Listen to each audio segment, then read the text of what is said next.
Era fim de tarde. O céu, um mar de laranja e roxo. Amigos rindo, desafiando. Entre eles o Pedro, um garoto franzino, olhos cheios de curiosidade. Ele nunca recusava um desafio. A Casa do Silêncio, disse o Rodrigo, apontando para a estrutura decrépita no final da rua. Quem passar a noite lá, ganha. A casa era um monstro adormecido, janelas como olhos vazios. Ninguém ousava chegar perto, exceto o Pedro. Eu vou, ele disse, a voz firme apesar do frio na barriga. A casa se erguia no final da rua deserta, como um dedo podre apontando para o céu. As tábuas do assoalho, podres. As janelas, olhos negros e vazios. A porta pendurada torta rangia com o vento. Pedro respirou fundo, o ar frio e úmido como o hálito da morte. Ele se lembrava das histórias. Uma família que morrera ali, um incêndio, um assassinato, sussurros de que a casa era mal assombrada. Mas o Pedro não acreditava em histórias. Ele empurrou a porta. O cheiro o atingiu primeiro. Mofo, poeira, algo metálico, enjoativo. As sombras se alongavam com o cair da noite, engolindo-o na escuridão.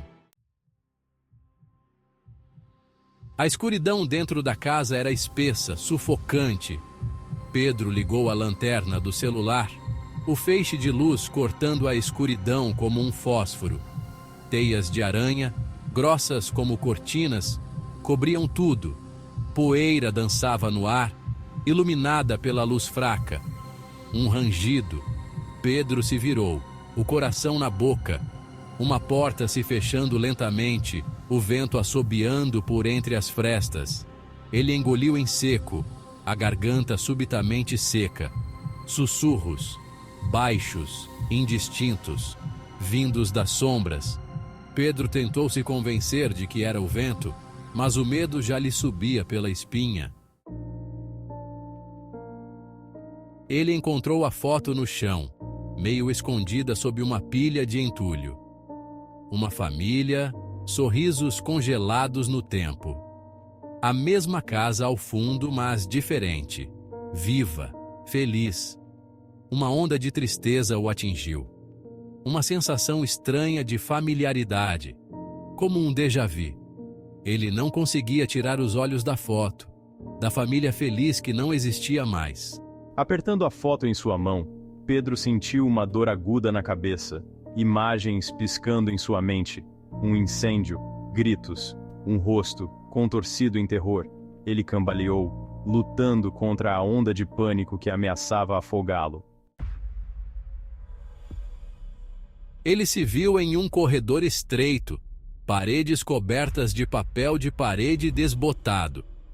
Portas fechadas se alinhavam ao longo do corredor, cada uma escondendo segredos esquecidos.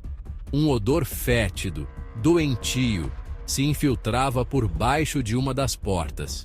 Enquanto eu passava, a porta se abriu com um estrondo, revelando um quarto escuro e vazio. Um arrepio percorreu minha espinha. Eu podia sentir a presença de algo ruim ali, me olhando. Dei um passo para trás, meu coração batendo forte. Quando se virou para ir embora, a porta no final do corredor bateu com força, o som ecoando pela casa como um trovão. Pedro estava preso. Uma melodia fraca, arranhada, começou a tocar, vinda do andar de cima. Era uma música de caixa de música, doce e triste ao mesmo tempo. O som parecia chamar o Pedro, puxando-o para cima. Subi as escadas, cada passo rangendo em protesto. A música ficava mais alta a cada passo que eu dava, me dando uma agonia danada. Cheguei ao topo da escada. A música vinha de um quarto no final do corredor. A porta estava entreaberta.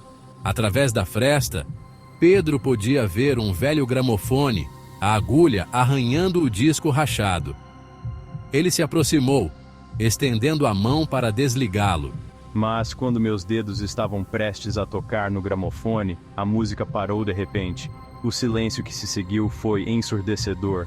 E então eu ouvi uma respiração, perto, perto demais. Ele se virou, o coração quase saindo pela boca. No canto do quarto, um espelho antigo, a superfície rachada de cima a baixo. E em seu reflexo, não era ele que o Pedro via. Seu rosto estava distorcido, os olhos brilhando com uma luz doentia. Uma figura sombria se materializava atrás de mim. Braços longos e finos como galhos de árvores secas. Tentei gritar, mas nenhum som saiu. O reflexo sorriu, um sorriso cruel e faminto. A figura no espelho estendeu a mão, seus dedos frios e finos como ossos tocando o vidro. Pedro podia sentir a energia ruim emanando do espelho, puxando-o para dentro. Ele sabia que se fosse pego, estaria ferrado. A foto. Ele ainda a segurava.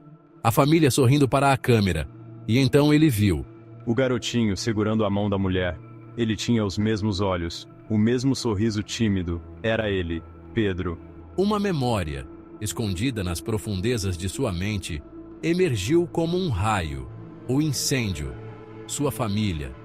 Ele havia bloqueado tudo. Mas agora, a ficha caiu. Ele não era um estranho nesta casa. Era seu lar. E a presença ruim que assombrava a casa, ele a conhecia. Era o mesmo terror que assombrava seus sonhos. O mesmo horror que ele havia tentado esquecer. Ele jogou a foto no chão, o vidro do porta-retratos se estilhaçando como um grito.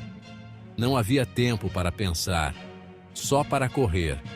Ele tinha que sair dali. Corri de volta pelo corredor, esquivando-me de sombras que pareciam querer me agarrar. A música da caixa de música recomeçou, agora mais alta, mais rápida, me incentivando a correr mais rápido. Desci as escadas correndo, quase caindo no último degrau. A porta da frente, minha única saída. Me joguei contra ela, mas não se moveu. Estava trancada. O pânico me dominou. Eu estava preso. Preso com a verdade. Preso com meu passado. Com um rugido desesperado, Pedro chutou a porta com toda a sua força. A madeira velha cedeu. A porta se abrindo com um estrondo. Ele cambaleou para fora, caindo no chão frio e úmido. Ele se levantou e correu. Não olhou para trás. Ele podia sentir os olhos da casa sobre ele, observando-o, esperando. Mas ele não diminuiu o passo. Não até que estivesse longe, muito longe daquele lugar amaldiçoado. Ele nunca mais voltou para a casa do silêncio. Mas a casa nunca o deixou.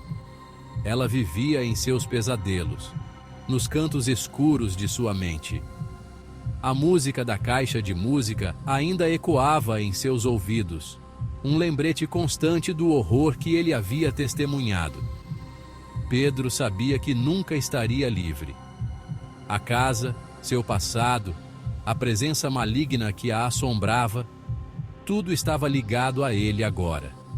E não importava o quanto corresse, não importava o quanto tentasse esquecer, a casa do silêncio sempre o encontraria. No final, todos nós temos que enfrentar nossos medos.